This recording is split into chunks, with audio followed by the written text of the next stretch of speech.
हम दहिया अपन तोई के अब तोहरा ही घर बाप कहबो रे हमारा ही पंजाब तू साथ है गे हमारा ही पंजाब तू साथ है गे छिए हम सहूजी के बेटा है गे होलिया में नहीं है तो घाट है गे छिए हम सहूजी के बेटा है गे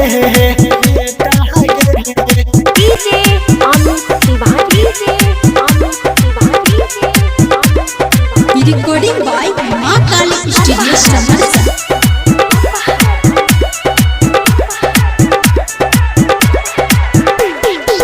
देख में पिचकारी मोटा छो बोला न साइज कितना छोटा छो बोला न साइज कितना छोटा छो देख में पिचकारी मोटा छो बोला न साइज कितना छोटा छो हमरा ने साहबो छोरा तोहरे हेरे बोली